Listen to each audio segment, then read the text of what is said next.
My name is Beth Chappell. I'm the president and CEO of the Detroit Economic Club, and welcome to this very special meeting today. Thank you all for joining us. First of all, we'd like to ask you, as we always do, if you could silence those cell phones. We'd greatly, greatly appreciate it. Then I'd like to invite you, please, to stand and join me for the Pledge of Allegiance. I pledge allegiance to the flag of the United States of America, and to the republic for which it stands, one nation, under God, indivisible, with liberty and justice for all. Kindly remain standing. Our invocation today will be delivered by Reverend Don Wright from the First Presbyterian Church of Dearborn. Let us pray. God, we pause thankful we live in this free land in a time of change and crises. Moving from an industrial age to an info-technological age challenges our best and brightest. 24-hour news cycle provides a cacophony of voices and events. Our world and nation are immersed in controversial issues, divisions, and rancor. From killing fields of Middle East, slaughter of innocents, misery of millions of refugees, global political economic turmoil, water crises. God, we feel immersed in pain, suffering, fear, hopelessness. And as we search for meaning in the midst of chaos, we seek hope. It is faith that offers the way to cope. Civic leaders, Fairfax, Stockton, Detroit, illustrate our loss of moral compass. From a time of Kennedy's "What can we do for our country?" to Reagan's belief that law must be based on a return to tradition and values that we once had, to King's advice, disappointment, sorrow, despair are born at midnight. Morning follows. Faith adjourns assemblies of hopelessness and brings new light into the dark chambers of pessimism. Faith is not selfies. Friends are not Facebook numbers. Community is not Pokemon Go. God, remind us to love mercy and walk humbly. Each of God's children has been endowed by their Creator with unalienable rights. Governments secure those rights by consent of the governed. Grant us leaders at all levels who walk that talk to make America great, land of the free, home of the brave. Keep safe our distinguished guests, all our protectors, the athletes in Rio. Heal our tigers and lions, and God, bless America. Amen.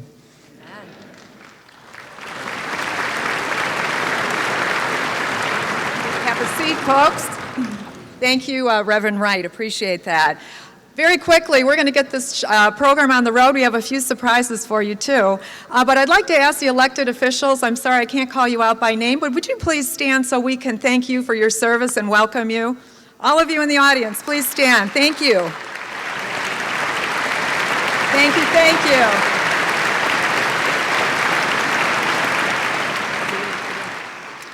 Okay, folks, this will be a little different than our usual Economic Club meetings. We will not have time for Q&A, but we do encourage you to tweet if you are so inclined using @DET Economic Club, or you can follow or join the conversation at hashtag Econ Club. So at this time, it is my pleasure to turn this meeting over to our presiding officer today. John Ricolter Jr. is the chairman and CEO of Walbridge. He is a member of the board of directors of the Detroit Economic Club, and he and his wife Terry and their wonderful family do so much in this community. Please join me in welcoming John Ricolter.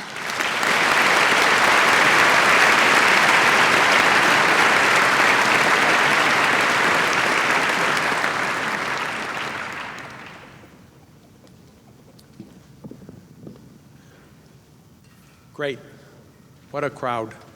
I wanted to tell you a little story before I make some introductory comments, and it has to do with just how fast this thing grew over a 24-hour period of time. I got a call Wednesday from Beth asking if I would serve as the the officer of the day, presiding officer. And I said, well, how big's the crowd going to be? She said, we're going to plan on 300. And I said, well, that's a good size. I said, we'll at least be able to manage that perhaps in the Weston or something along those lines.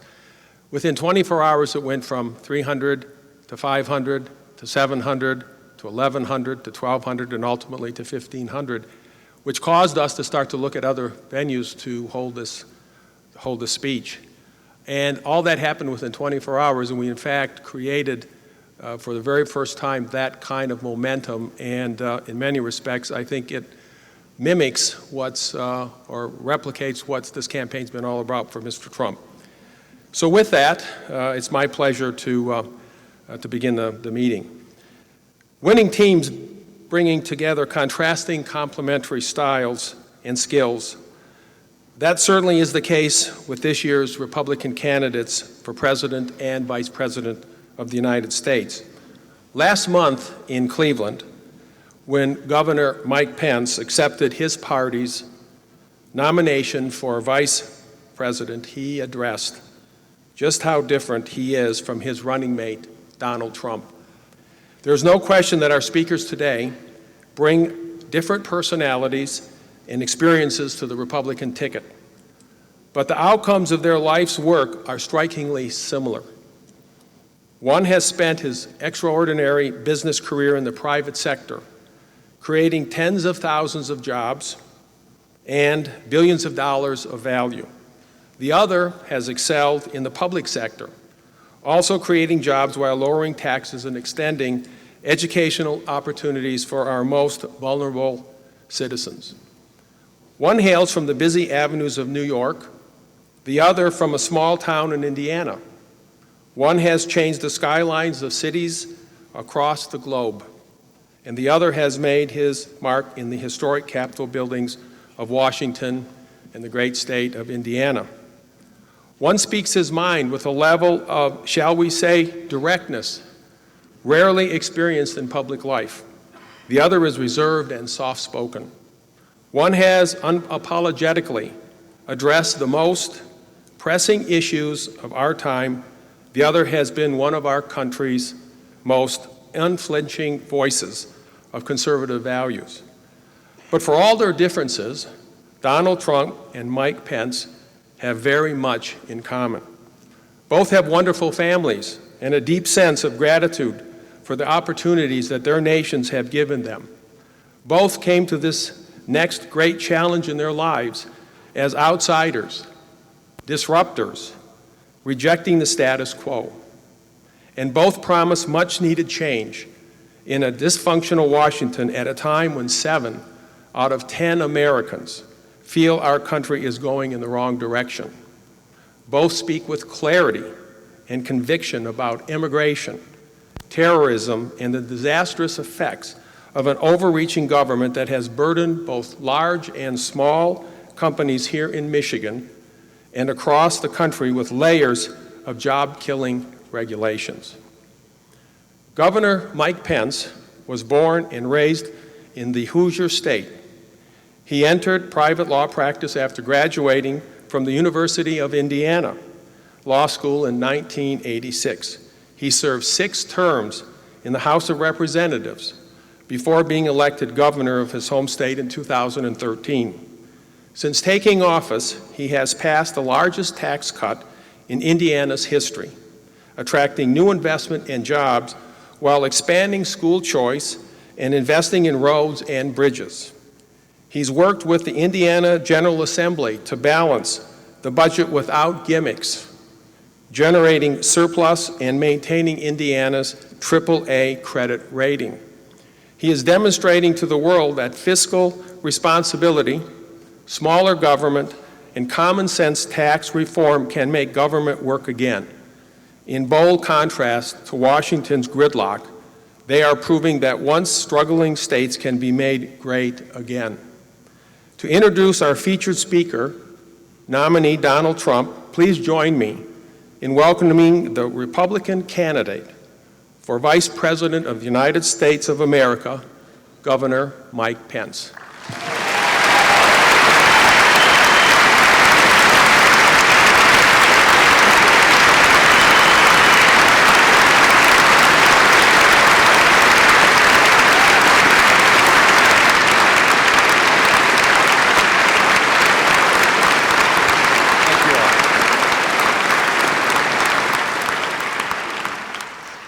Thank you, John. Members of the board, members of the reception committee of the Detroit Economic Club, I'm grateful for that warm welcome.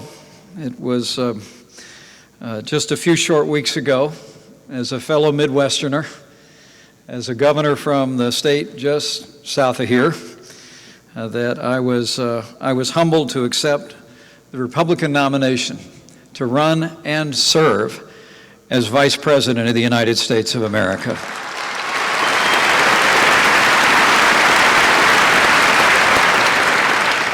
In the midst of the weakest economic recovery since the Great Recession, today at this historic forum, the Republican nominee for President of the United States will do what so many American leaders have done before at this very podium.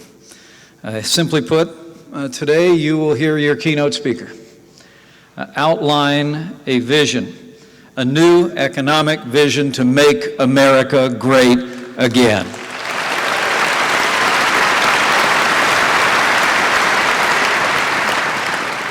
And it's an honor for me to introduce him, a man who I've just gotten to know personally over the last couple of months, but we've become fast friends. He seems like someone I've known all my life, quite frankly. You know, like so many other American entrepreneurs throughout our history, Donald Trump is a dreamer. He's a builder. He's a driver. And he is a man who speaks his mind. But he's also a man, I would say, what's so refreshing about Donald Trump and what explains the connection that he's literally made to millions of Americans is because even as he has built skyscrapers to the sky, to the summits of our largest cities, he's never forgotten the men and women who work with their hands, who grow our food, who build our roads, who tend our sick, who protect our families. In a very real sense, he has been a builder who has built alongside the men and women who have done the work. And to see him far off the campaign trail, to see him among the people that have worked with him and for him for years, you see that connection. The ground is level around Donald Trump, and he's the kind of leader that's continuously asking questions of everyone at every level in his organizations. It's truly inspiring to watch him work. Now, he's quite a contrast from the other party's nominee. You know, they tell us this economy is the best that we can do, and it's the American people. No, it's a little bit different than that. The last quarter's GDP report, 1.2% growth, the slowest since 1949. It's extraordinary to think the participation rate in labor in America is the lowest since the 1970s, and probably most heartbreaking of all, the number of Americans living in poverty has increased by nearly 7 million over the last 7.5 years. You know, the American people know it's nowhere near the best we can do. It's just the best they can do. And Donald Trump is going to lead this nation back to a dynamic and growing economy that works for all of our people. Today, Donald Trump will outline an economic vision that will unleash the boundless potential of the American people and the American economy by empowering working families, businesses large and small, and entrepreneurs to hire, to invest, to build, and to grow, and to produce here in America again. So let me say, it is truly a privilege, but it is also a high honor for me to introduce to you a man who I believe will make America great again and will be the next President of the United States of America, your Speaker, Donald Trump.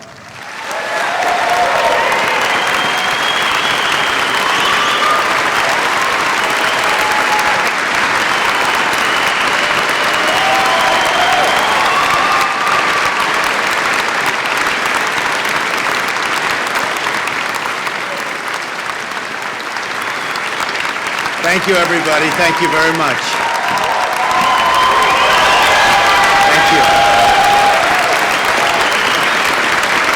Such a crowd. Beautiful. Thank you very much. Thank you. Thank you. Please. Thank you for the invitation to speak to you today. It's wonderful to be in Detroit. Been here many times.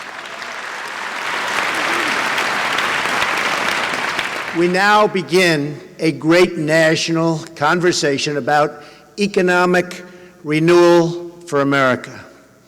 It's a conversation about how to make America great again for everyone, especially, and I say especially, for those who have the very least. The city of Detroit is where our story begins. Detroit was once the economic envy of the world. The people of Detroit helped to power America to its position of global dominance in the 20th century.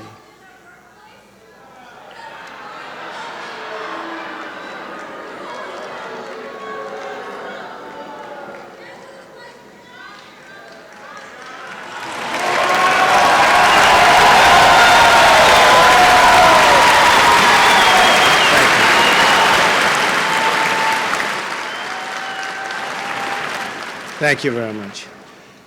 When we were governed by the America First policy, Detroit was absolutely booming.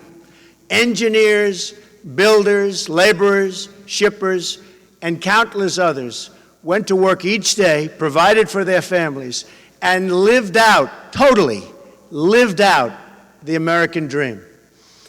But for many living in this city, that dream has long ago vanished. When we abandoned the policy of America First, we started rebuilding other countries instead of our own. The skyscrapers went up in Beijing and many other cities around the world, while the factories and neighborhoods crumbled right here in Detroit. Our roads and bridges fell into disrepair, yet we found the money to resettle millions of refugees at taxpayer expense. Today, Detroit has per capita income of under $15,000, about half of the national average. 40% of the city's residents live in poverty, over 2.5 times the national average. The unemployment rate is more than twice the national average. Half of all Detroit residents do not work. Detroit tops the list of the most dangerous cities in terms of violent crime.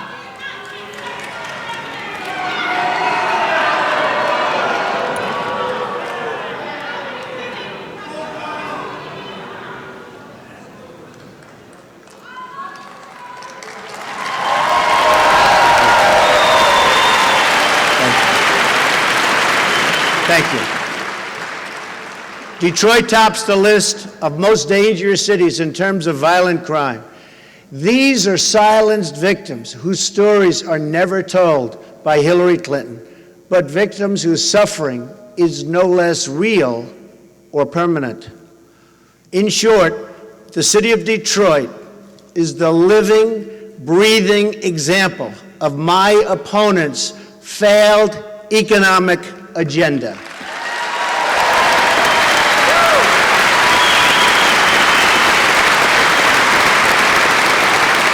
Every policy that has failed this city and so many others is a policy supported by Hillary Clinton.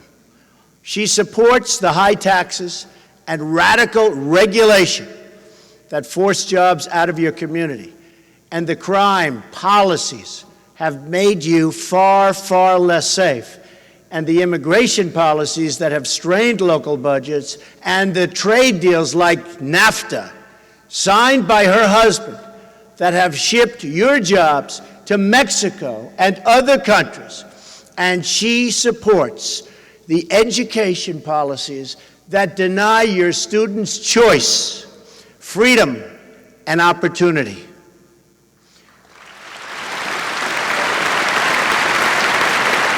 She is the candidate of the past. Ours is the campaign of the future.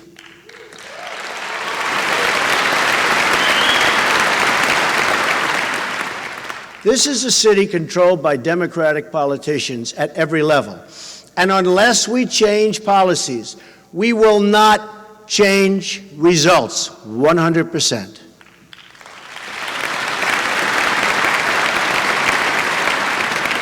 Today, I will outline my economic vision. In the coming weeks, we will be offering more detail on all of these policies and the ones we have already rolled out.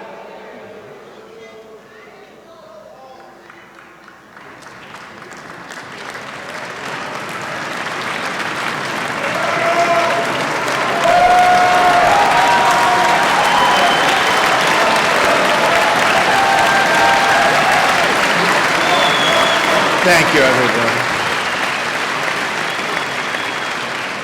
This is what happens when you go from 35 people to close to 2,000 people, I guess. In the coming weeks, we will be offering more detail on all of these policies, and the ones we've already rolled out can be viewed on my campaign website. Our opposition, on the other hand, has long ago run out of ideas. All Hillary Clinton has to offer is more of the same: more taxes, more regulations, more bureaucrats, more restrictions on American energy and on American production. More of that. If you were a foreign power looking to weaken America, you couldn't do better than Hillary Clinton's economic agenda.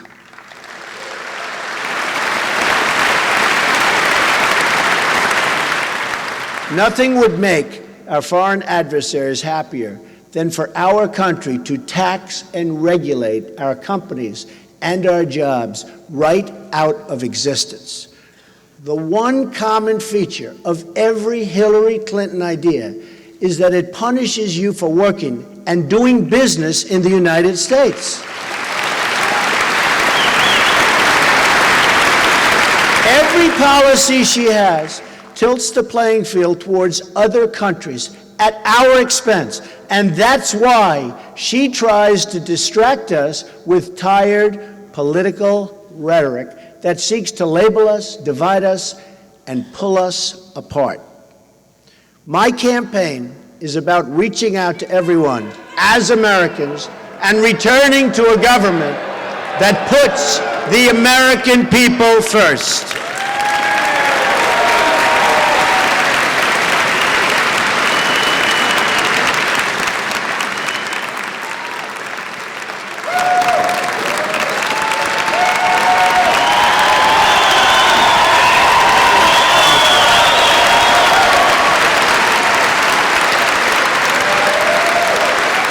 Thank you.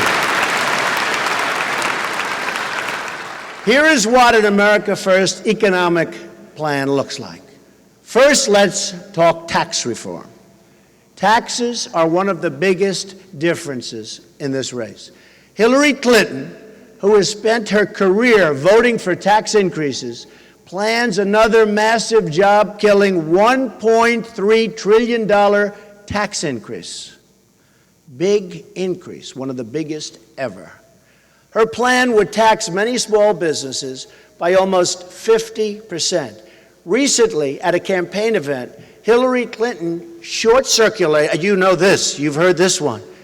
Hillary Clinton short-circuited again, to use a now famous term, when she accidentally told the truth and said that she wanted to raise taxes on the middle class.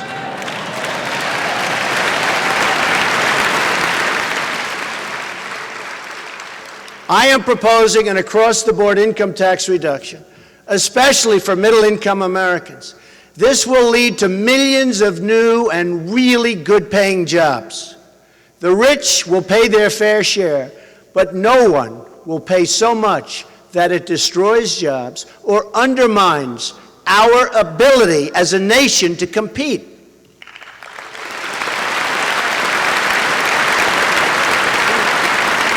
As part of this reform, we will eliminate the carried interest deduction.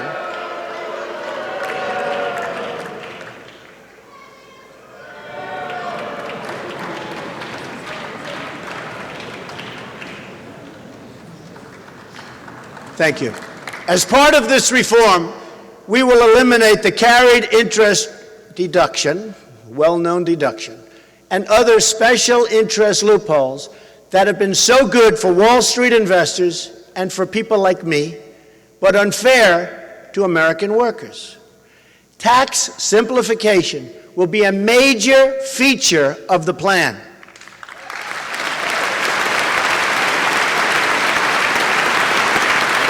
Our current tax code is so burdensome and so complex that we waste 9 billion hours a year in tax code compliance.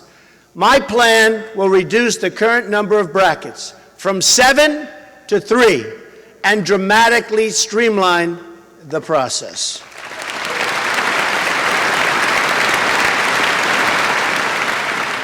We will work with House Republicans on this plan using the same brackets they have proposed: 12%, 25%, and 33%. For many American workers, their tax rate will be 0. While we will develop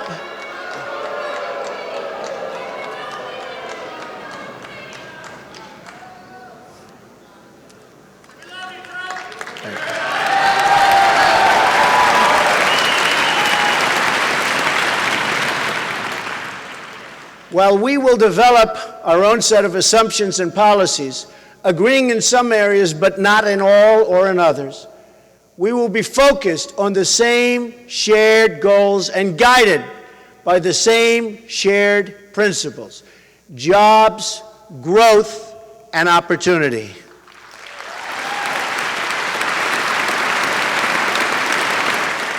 These reforms will offer the biggest tax revolution since the Reagan tax reform, which unleashed years of continued economic growth and job creation. We will make America grow again.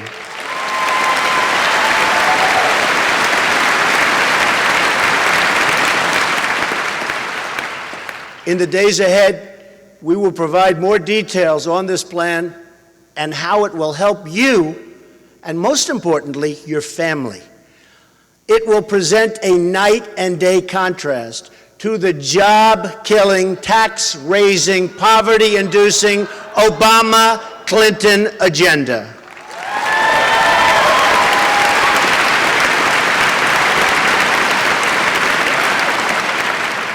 So important, the state of New York has already lived through Hillary Clinton's failed leadership. The Washington Post just published today a devastating article on Hillary Clinton's broken promises. She pledged 200,000 jobs for upstate New York when she was a senator. But what happened? What happened? The Washington Post writes, and I quote, "Upstate job growth stagnated overall during her tenure, with manufacturing jobs plunging, record-setting levels, plunging nearly 25%. The former First Lady was totally unable to pass big-ticket legislation. Many promised jobs, they were all promised. I remember it so well. Vote for Hillary, she'll bring back your jobs. Many promised jobs never materialized, and others migrated to other states as she turned her first presidential run, which also was a disaster."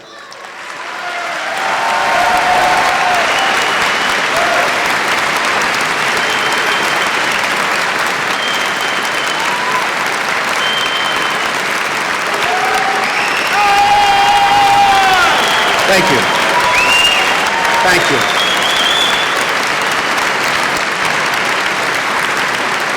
Data shows that upstate actually lost jobs, a lot of them, during Clinton's first term. In other words, she was all talk, no action. Upstate New York is a disaster. It's a disaster. What's happened to upstate New York. And NAFTA, which her husband signed, is a very, very big reason. Compare that to my record. In a recent New York Post article by Steve Quazzo, How Donald Trump Helped Save New York City, The paper writes that and this is a direct quote, in other words, it's not from me.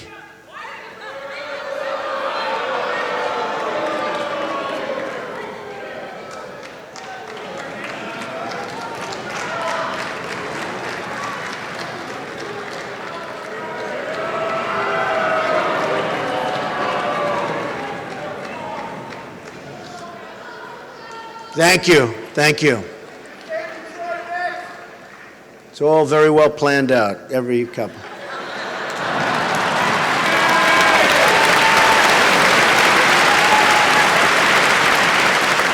And this is a direct quote that basically Donald Trump waded into a landscape of empty Fifth Avenue storefronts, the Dust Bowl, mugging ground that was Central Park, so dangerous, and a Wall Street area seemingly on its last legs as companies moved out.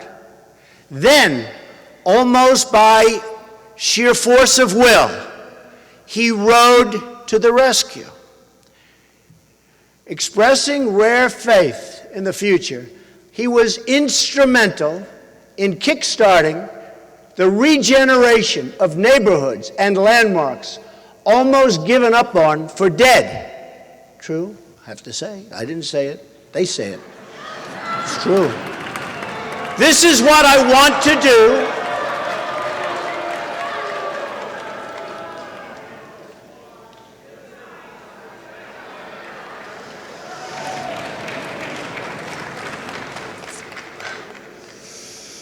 We all remember New York City was a disaster. We made it great. We made it great. This is what I want to do. Thank you. This is what I want to do for our country. I want to jumpstart America, and it can be done, and it won't even be that hard.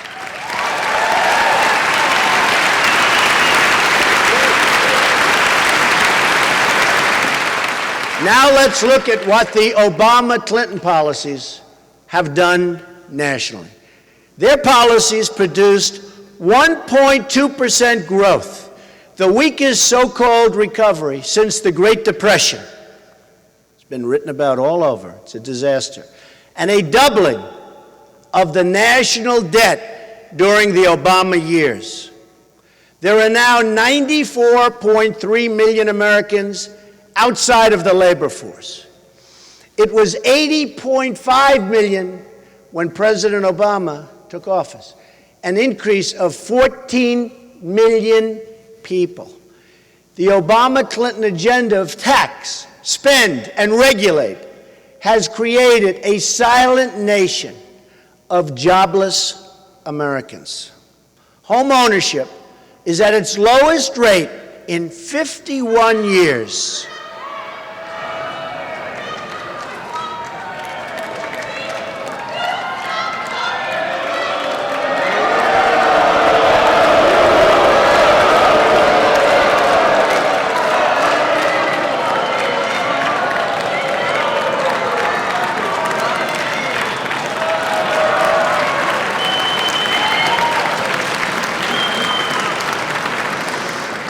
Thank you very much.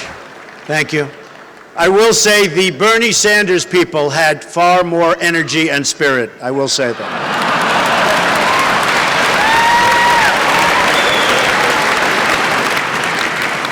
Nearly 12 million people have been added to the food stamp, and these people are growing, and it's growing so rapidly since President Obama took office.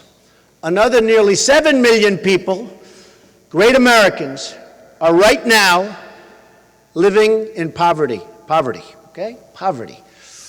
We have the lowest labor force participation rates in 4 decades. 58% of the African American youth are either outside of the labor force or not employed. 1 in 5 American households do not have a single member in the labor force, not a single member of a household. These are the real unemployment numbers. The 5% figure is one of the biggest hoaxes in American modern politics.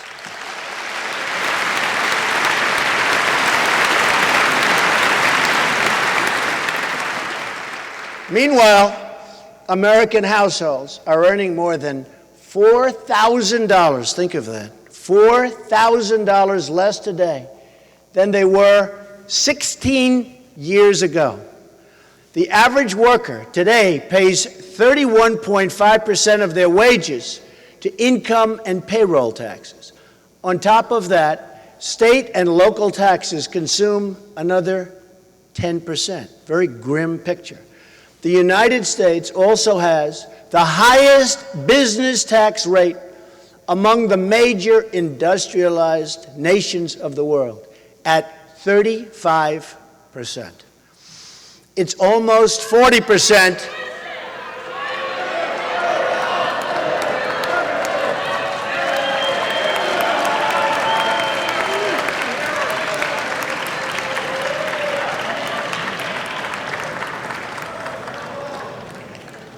It's almost 40% when you add in taxes at the state level, and in many cases and many states, it's much higher than that.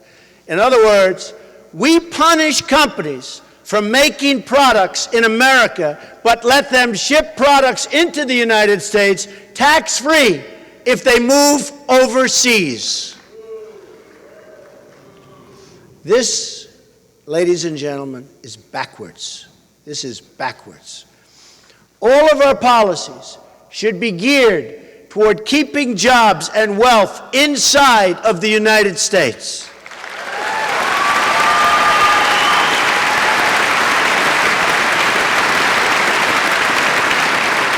Under my plan, no American company will pay more than 15% of their business income in taxes. In other words, we're reducing your taxes from 35% to 15%.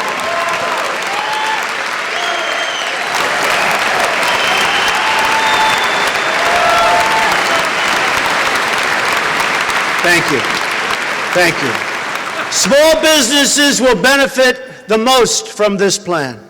Hillary Clinton's plan will require small business to pay as much as 3 times more in taxes than what I'm proposing. And her owner's regulations will put them totally out of business, and you won't be able to start. You cannot ever start a small business under the tremendous regulatory burden that you have today in our country. I'm going to end it. I am going to cut regulations massively. Massively. Our lower business tax will also end job-killing corporate inversions and cause trillions in new dollars and wealth to come pouring into our country. And, by the way, into cities like right here in Detroit.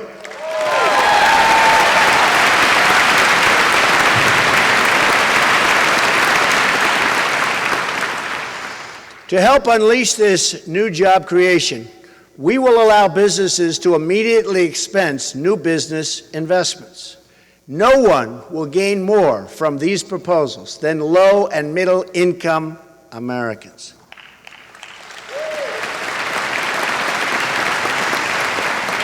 My plan will also help reduce the cost of child care by allowing parents to fully deduct the average cost of child care spending from their taxes.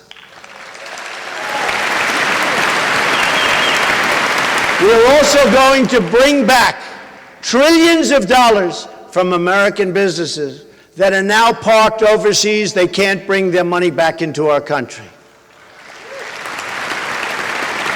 Our plan will bring that cash home, applying only a 10% tax. This money will be reinvested in states like Michigan. States like Michigan. which are having serious problems. Finally, no family will have to pay the death tax. American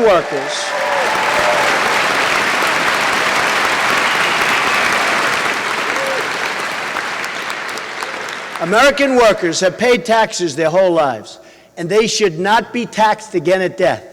It's just plain wrong, and most people agree with that.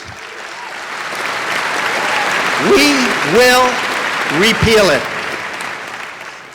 Next comes regulatory reform. As with taxes, I will have one overriding goal when it comes to regulation. I want jobs and I want wealth to stay in America.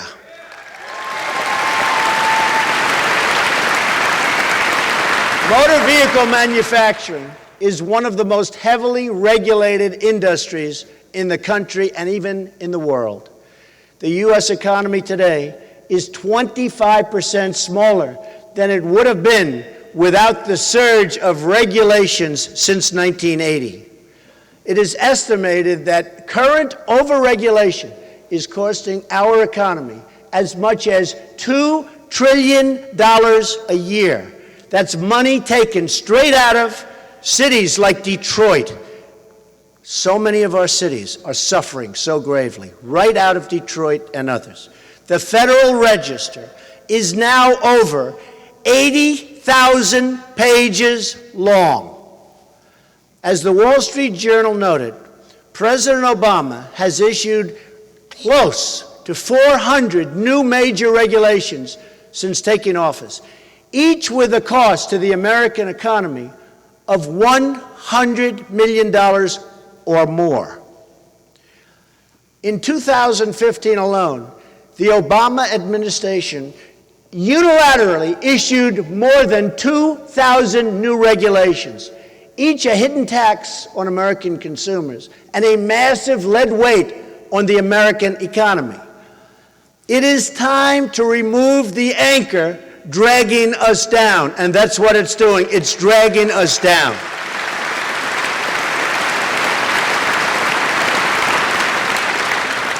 Upon taking office, I will issue a temporary moratorium on new agency regulations. My running mate, Mike Pence, and by the way, a great guy, signed a similar order when it came and became, and when he worked so hard in Indiana as its governor. This will give our American companies the certainty they need to reinvest in our community, get cash off of the sidelines, start hiring new jobs, and expanding their businesses. So important. That's what it's about.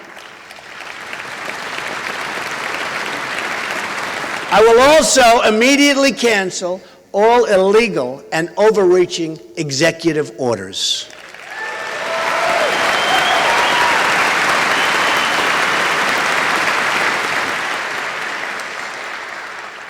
Next, I will ask each and every federal agency to prepare a list of all of the regulations they impose on Americans which are not necessary, do not improve public safety, and which needlessly kill many, many jobs.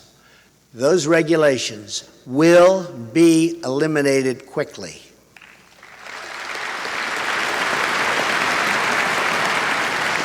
We are in a competition with the world, and I want America to win.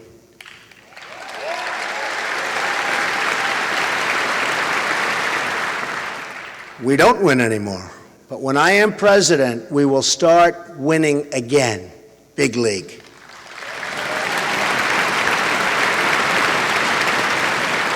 One of the most important reforms of all is trade reform. As Bernie Sanders has said, Hillary Clinton has bad judgment. Said it many times. We've seen this bad judgment overseas in Libya, Iraq, and Syria. We've seen it in Iran. We've seen it from President Obama when he gives $150 billion to Iran, the #1 terror state, and even gives them $400 million in money laundered cash as a ransom payment. But we've also seen the terrible Obama-Clinton judgment right here for everybody to see in Detroit. Hillary Clinton has supported the trade deals stripping this city and this country of its jobs and its wealth. She supported Bill Clinton's NAFTA. She supported China's entrance into the World Trade Organization. She supported job-killing trade deal, and that was a really bad one with South Korea. And she supports the Trans-Pacific Partnership, not now, but very soon if she wins, and we can't let her win, because that will be a disaster for Detroit and everybody else.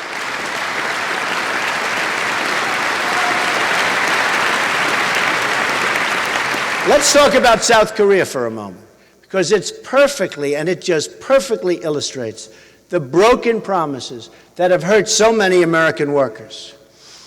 President Obama and the usual so-called experts who've been wrong about every trade deal for decades predicted that the trade deal with South Korea would increase our exports to South Korea by more than $10 billion, resulting in some 70,000 jobs. Like Hillary Clinton's broken promises to New York, these pledges all turned out to be false. Instead of creating 70,000 jobs, it has killed nearly 100,000 jobs, according to the Economic Policy Institute. Our exports to South Korea haven't increased at all, but their imports to us have surged more than $15 billion, more than doubling our trade deficit with that country. What else is new? It's happening with everyone. The next betrayal will be the Trans-Pacific Partnership. Hillary Clinton's closest friend, Terry McAuliffe, confirmed what I've been saying, and this is from the beginning. If sent to the Oval Office, Hillary Clinton will enact the TPP, as sure as you're sitting there. Her donors will make sure of it. A vote for Hillary Clinton is a vote for TPP, and it's also a vote for NAFTA. Our annual trade deficit in goods with Mexico has risen from close to zero, think of that, close to zero in 1993 to almost $60 billion today.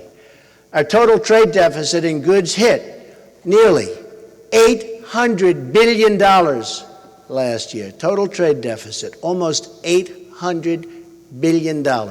This is a strike at the heart of Michigan and our nation as a whole.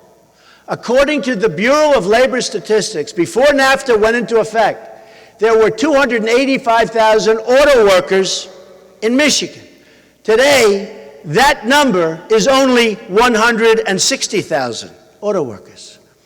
Detroit is still waiting for Hillary Clinton's apology. She has been a disaster. Obama has been a disaster. I expect Detroit will get that apology right around the same time Hillary Clinton turns over the 33,000 emails she deleted.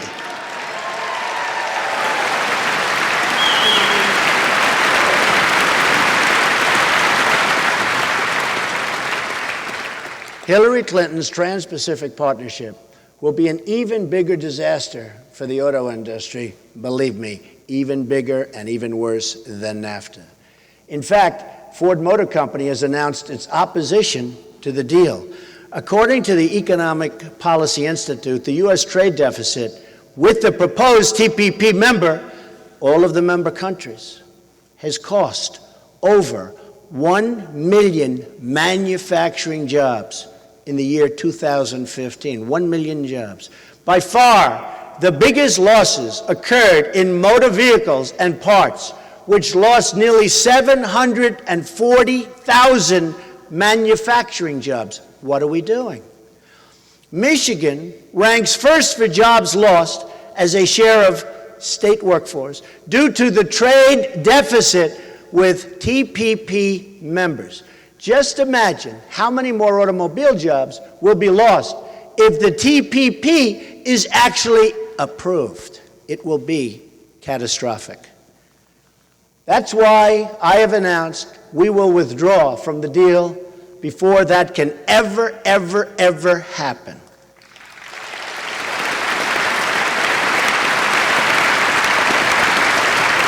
Hillary Clinton will never withdraw from TPP. She is bought, controlled, and paid for by her donors and special interests, 100%. Because my only interest is the American people, I have previously laid out a detailed 7-point plan for trade reform available on my website. It includes strong protections against currency manipulation, big problem. Tariffs against any countries that cheat by unfairly subsidizing their goods. And it includes a total renegotiation of NAFTA, which is a disaster for our country. A total renegotiation. And if we don't get a better deal, we will walk away.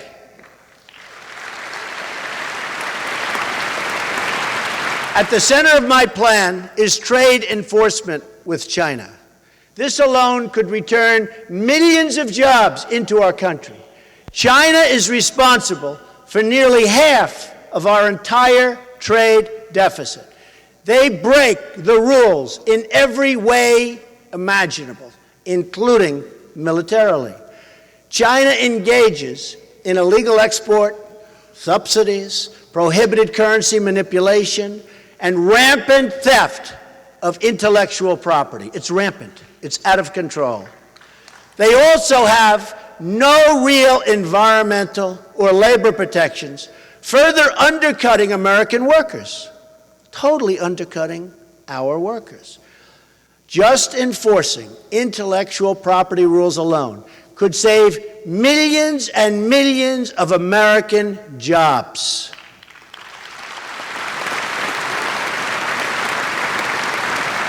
According to the U.S. International Trade Commission, improved protection of America's intellectual property in China would produce more than 2 million more jobs right here, right now in the United States.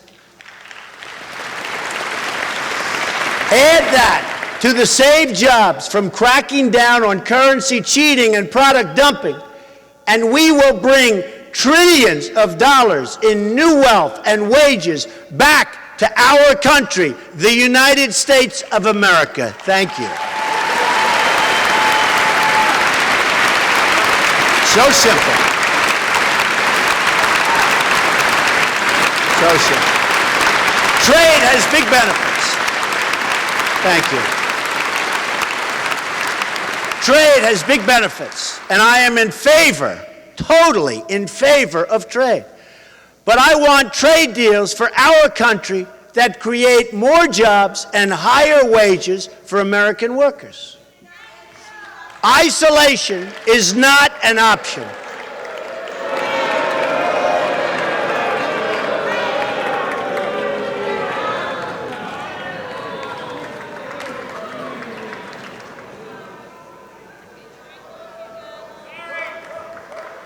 Thank you. Thank you. Isolation is not an option. Only great and well-crafted trade deals where we as a country for once benefit instead of being taken advantage of, we are going to benefit and our workers are going to benefit, or we're not going to make those deals. Also critical to our economic renewal will be energy reform. The Obama-Clinton administration has blocked and destroyed millions of jobs through their anti-energy regulations, while raising the price of electricity for both families and businesses. As a result of recent Obama EPA actions, coal-fired plants across Michigan have either shut down entirely or undergone expensive conversions, making them non-competitive in many cases. The Obama-Clinton war on coal has cost Michigan over 50,000 jobs. Hillary Clinton says her plan will put a lot of coal companies and coal miners out of business. We will put our coal miners and our steel workers back to work where they want to be.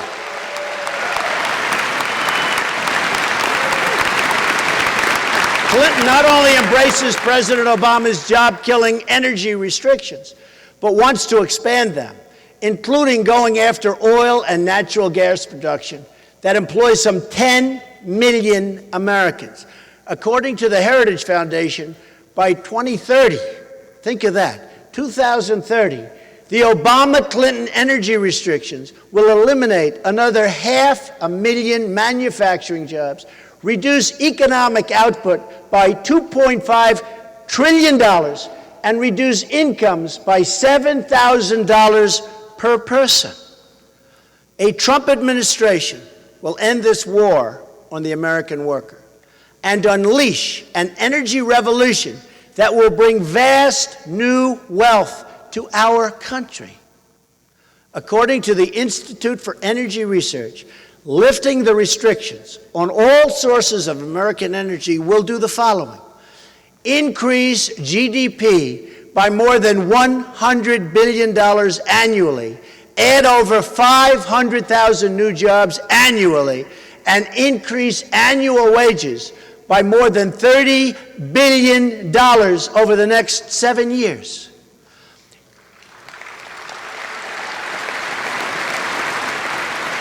Additionally, it'll increase federal, state, and local tax revenue by almost $6 trillion over 4 decades, increase total economic activity by more than $20 trillion over the next 40 years.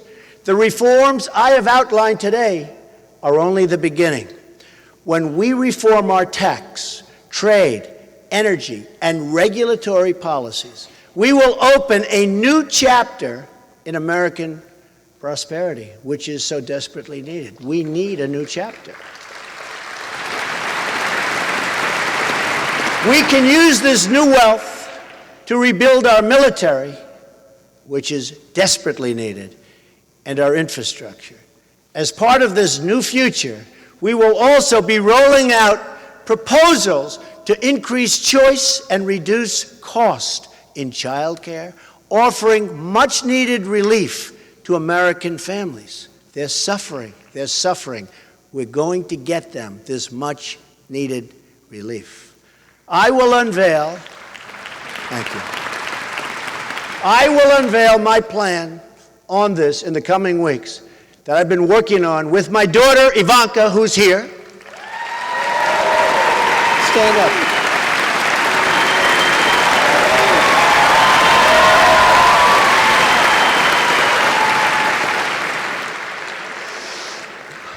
She feels so strongly about this, and an incredible team of experts. Likewise, our education reforms will help parents send their kids to a school of their choice. It will be so good for Detroit.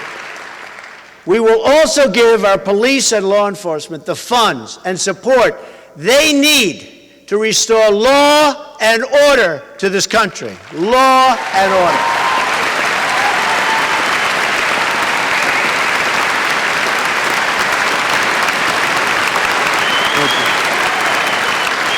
Thank you.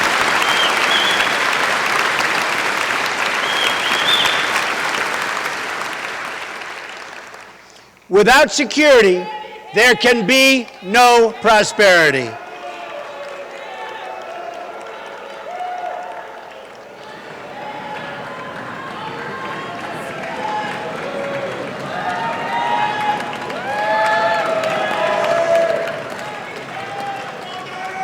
Without security, there can be no prosperity.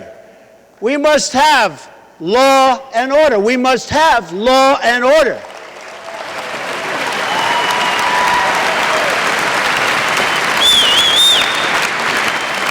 And by the way,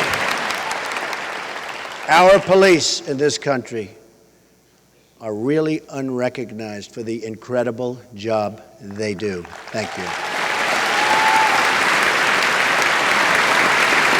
In the coming days, we will be rolling out plans on all of these items. One of my first acts as president will be to repeal and replace disastrous Obamacare, saving another 2 million American jobs.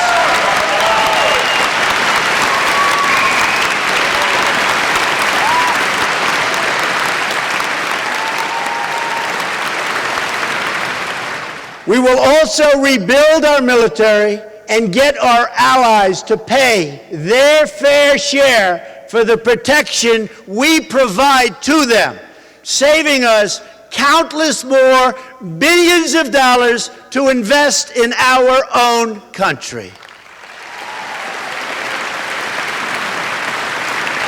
We also have a plan on our website for a complete reform of the Veterans Administration.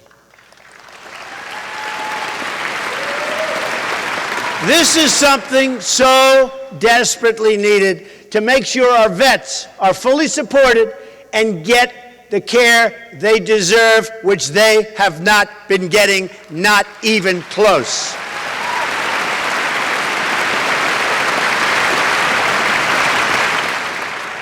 Detroit, the Motor City, will come roaring back, roaring back.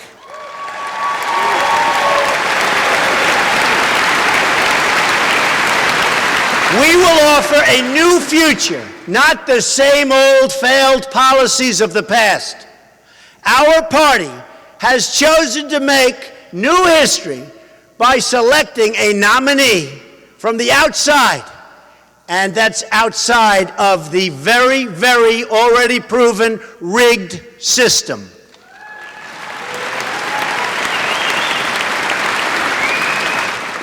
The other party has reached backwards into the past to choose a nominee from yesterday who offers only the rhetoric of yesterday and the policies of yesterday. Just take a look at what happened to New York State manufacturing and take a look at her promises before this happened. A disaster. There will be no change under Hillary Clinton. Only 4 more years of weakness and President Obama. But we are going to look boldly into the future. We will build the next generation of roads, bridges, railways, tunnels, seaports, and airports. That, believe me, folks, is what our country deserves. American cars will travel the roads. American planes will connect our cities, and American ships will patrol the seas. American steel, American steel will send new skyscrapers soaring all over our country. We will put new American metal into the spine of this nation.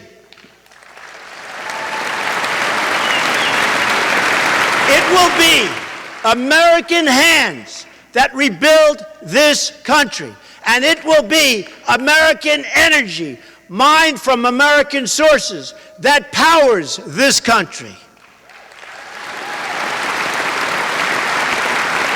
It will be American workers who are hired to do the job. American workers.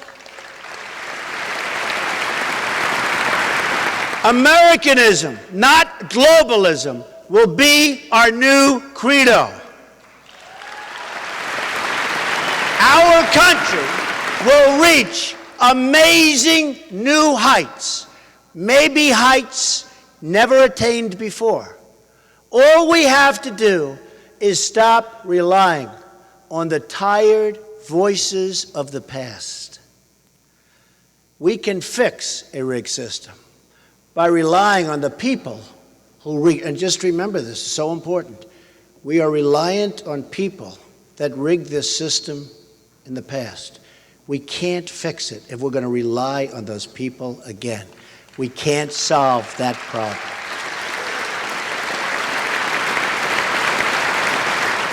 So we can't solve our problems if we're going to just go back and rely on these politicians, because that's what we've been doing.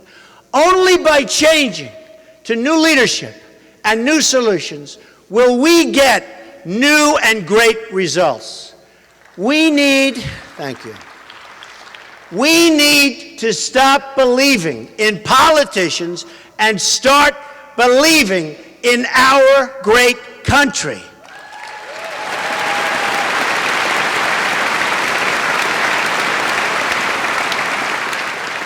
Before everything great that has happened, the doubters have always said, it couldn't be done. They say it right now. It couldn't be done. They actually said it when I ran for political office. It's not going to happen. He's never done it before. It happened. America is ready to prove the doubters wrong. They want you to think small. I am asking you to think big. We are ready to dream great things for our country once again. We are ready to show the world that America is back, bigger and better and stronger than ever before. Thank you very much. God bless you. Thank you. Thank you. Thank you very much. Thank you. Thank you very much.